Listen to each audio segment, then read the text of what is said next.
Hello, everybody. You're listening to Let's Master English, and my name is Coach Shane.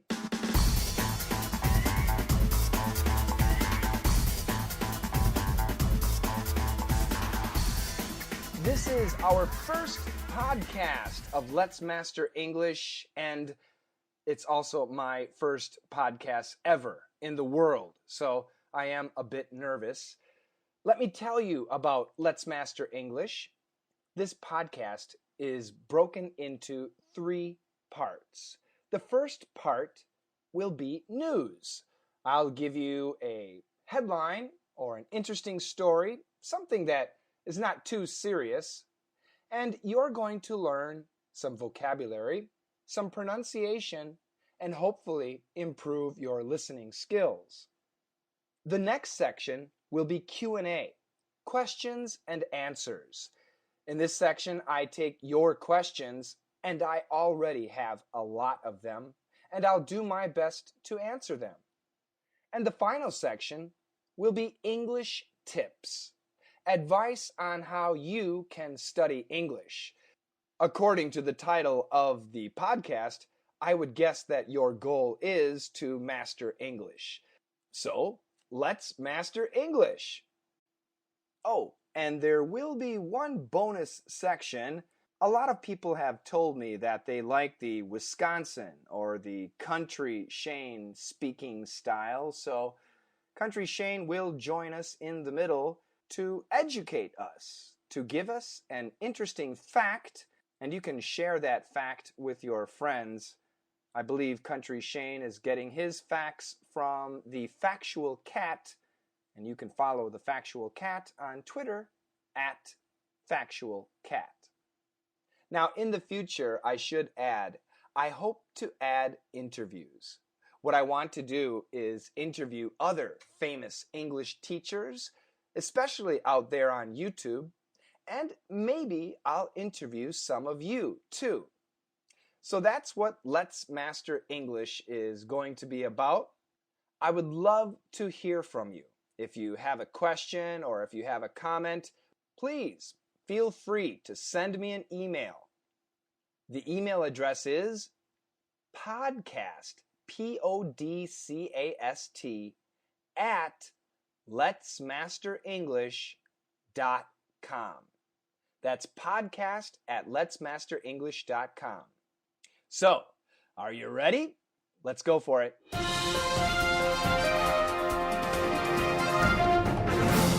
A South African chef is being booted out of New Zealand because he's too fat. The 130-kilogram corpulent cook has been told his health is at risk and can therefore no longer be allowed a work visa.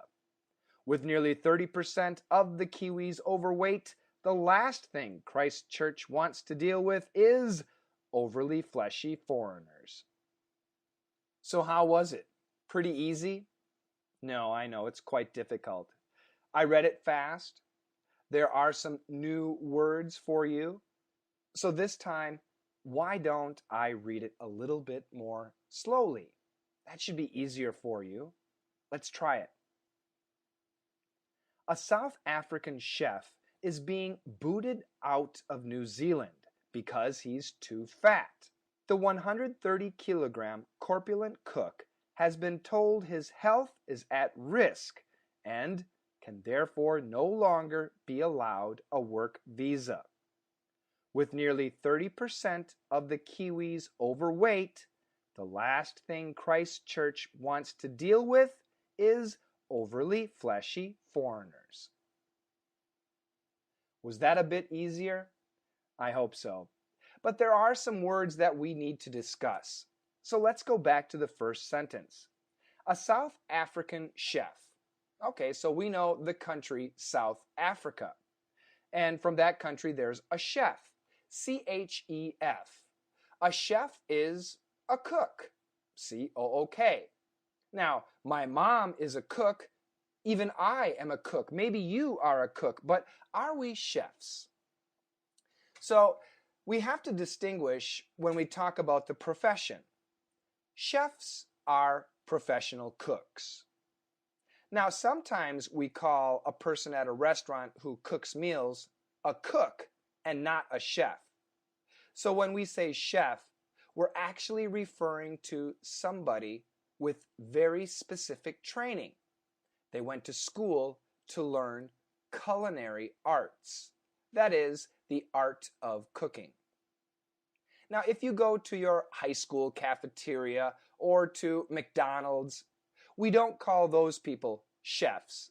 We call them cooks. My mother, she's a great cook. Sometimes she cooks like a chef, but I don't think she's had special training. Me, I'm just a regular cook. So this person is a chef. That means he's a professional. A South African chef is being booted out of New Zealand because he's too fat. So booted out of New Zealand. New Zealand, once again, the country, booted out. This is a phrasal verb, to boot out. It's the same as to kick out. Now think about a boot, B-O-O-T. It's a type of footwear, like a cowboy boot, or an army boot, or a work boot. So boots are big and they're heavy. Booted out, kicked out.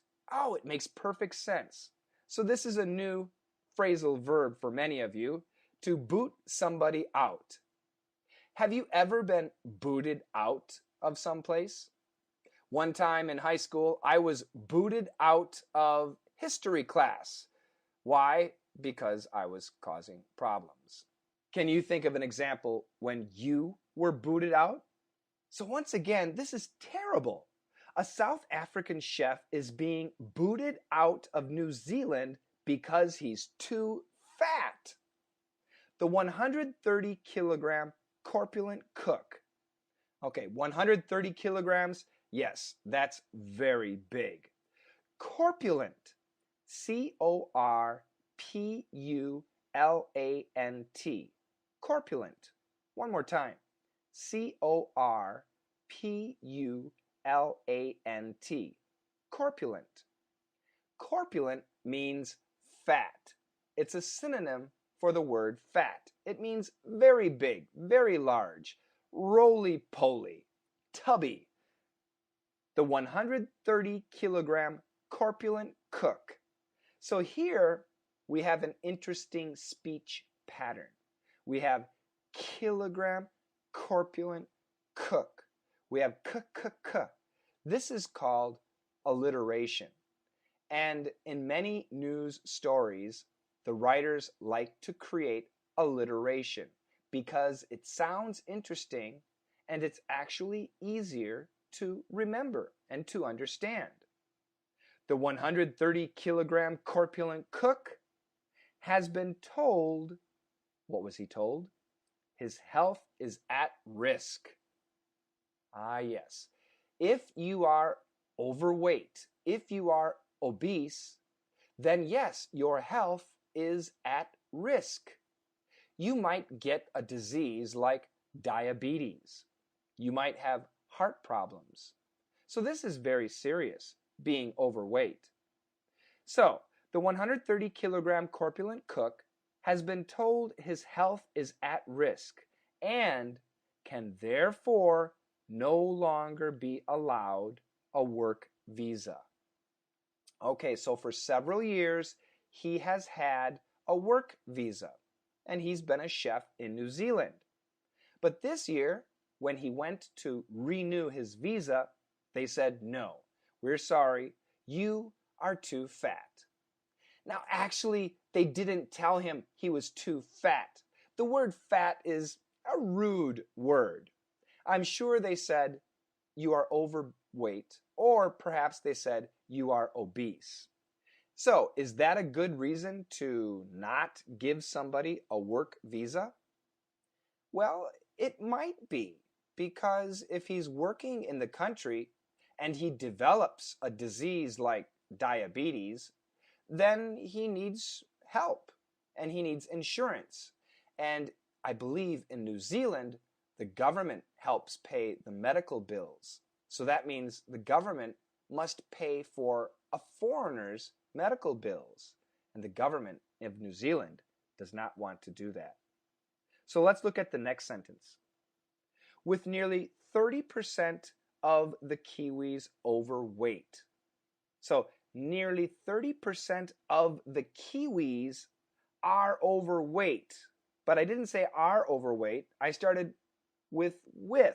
With nearly 30% of the Kiwis overweight. What is a Kiwi? K-I-W-I-S, plural. Capital K, it's a big letter K. Kiwis is a nickname for New Zealanders.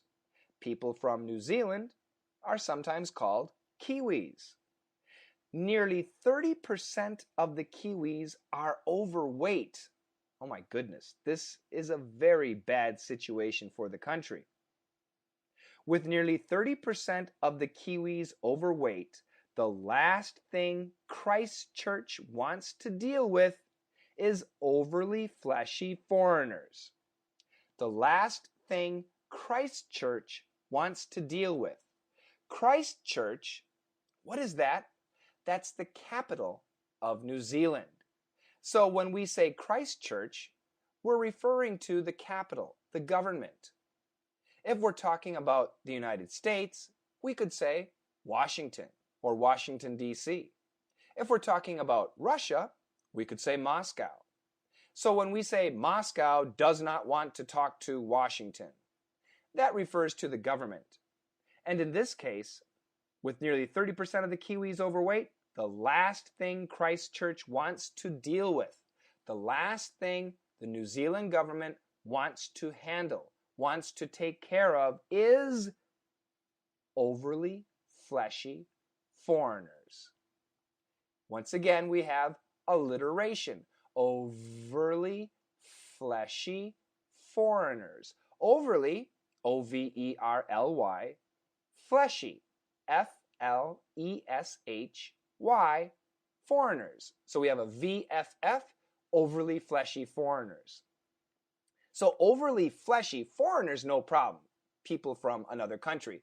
Overly fleshy means too much flesh. Flesh is another word for skin. So too much flesh, too much skin means too fat, overweight, obese, roly-poly, pudgy, corpulent. It's the same idea as fat. Fat foreigners. Do you understand the situation? So once again, this is actually a serious news story. This man and his wife have been living in New Zealand for several years. And what's really interesting, when he first came to New Zealand, he weighed 160 kilograms. So he's actually lost weight. And now the government is telling him, you cannot stay?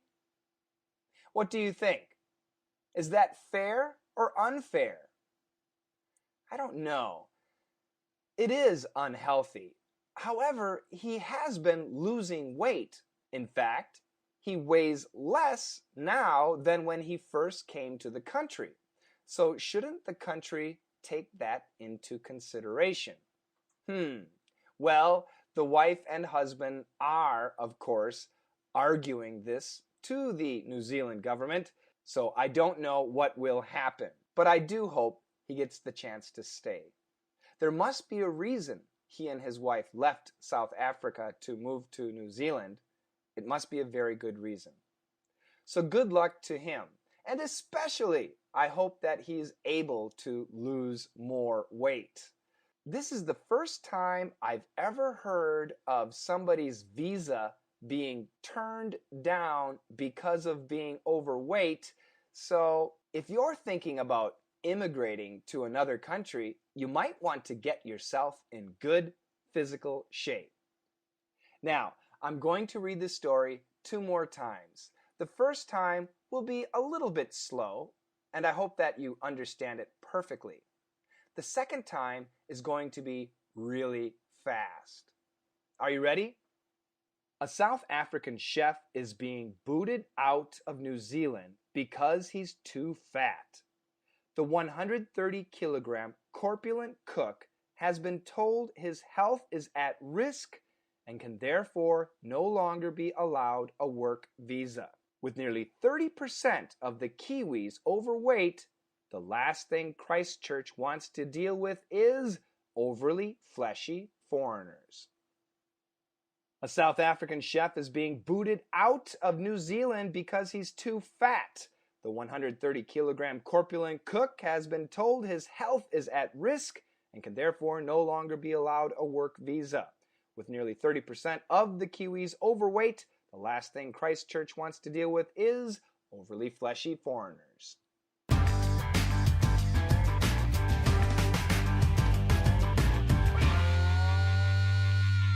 Okay, it's time for our Q&A section, and today we have a question from Mikhail. Mikhail from Moscow. He wants to know everything there is to know about subways. Now, that's a terrible question, Mikhail.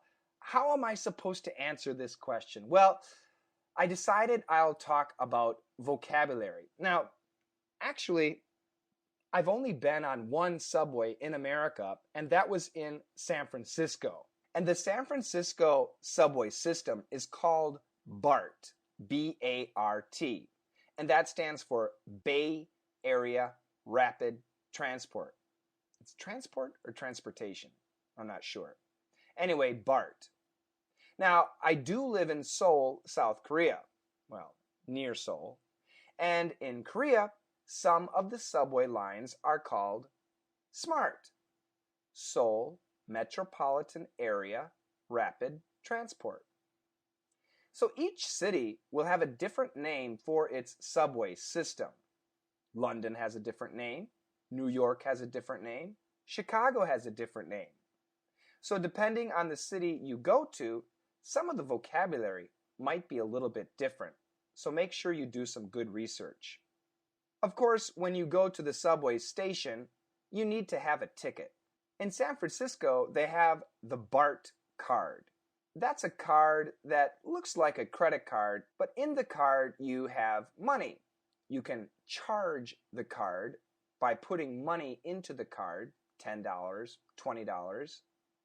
And every time you want to use the subway, and even the buses, you swipe your card over the reader. So when you enter the subway station, there's a gate. And the gate is usually called a turnstile. And on top of the turnstile, there's an area where you set your card.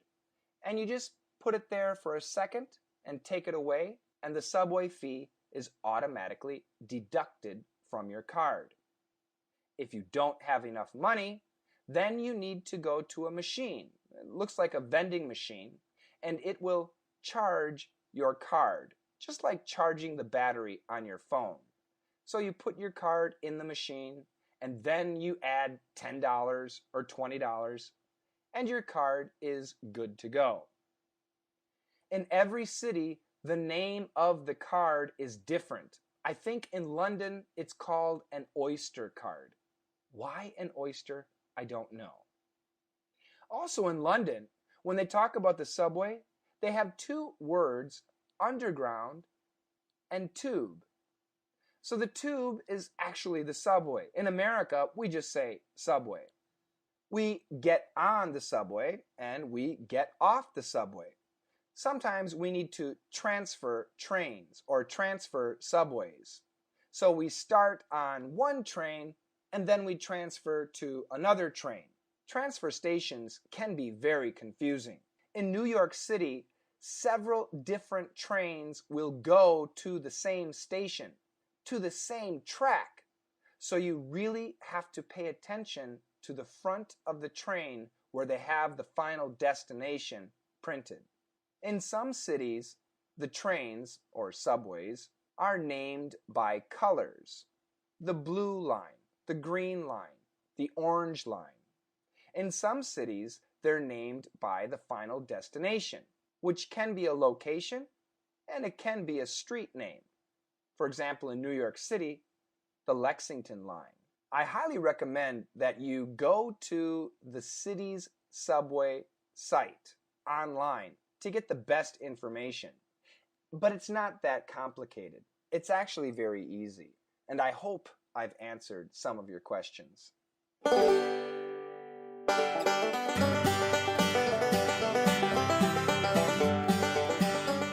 How you doing, everybody? This is Country Shane, and I'm here to bring you a fact.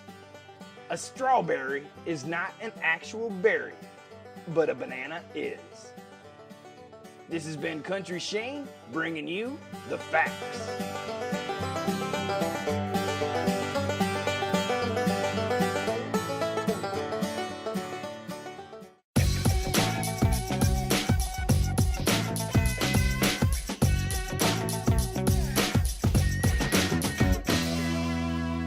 Okay, it's time for today's English tip.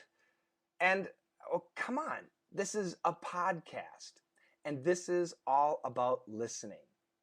So one really important thing if you want to master English is you have to use English every day.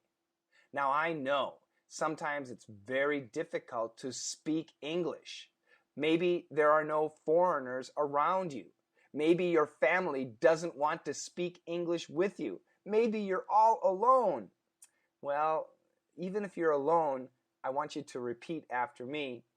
But minimally, at a minimum, you have to listen every day. That's why I'm making this podcast.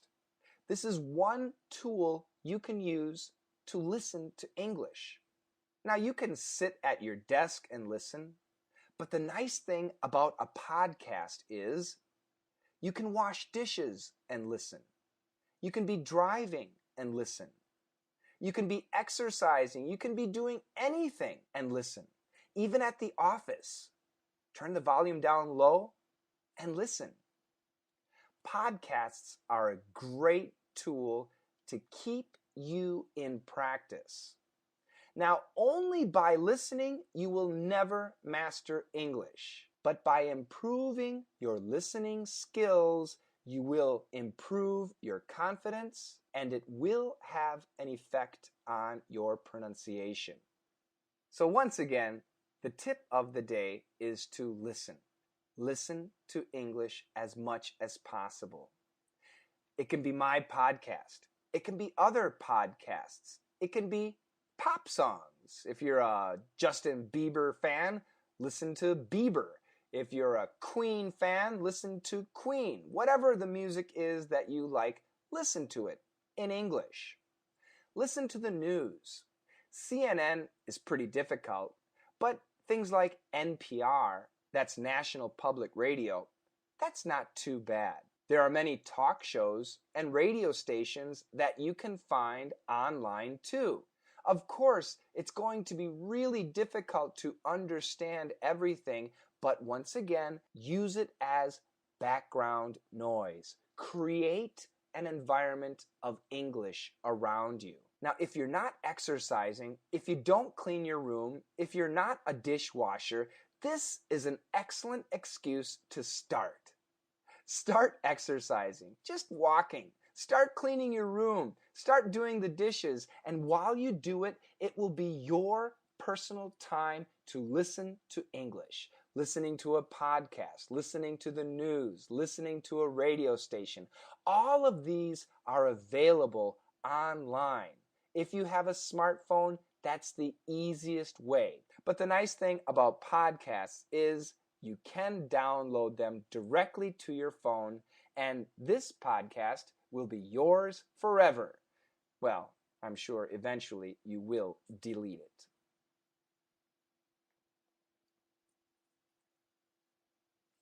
And that's been podcast number 1 for Let's Master English. Once again, my name is Coach Shane.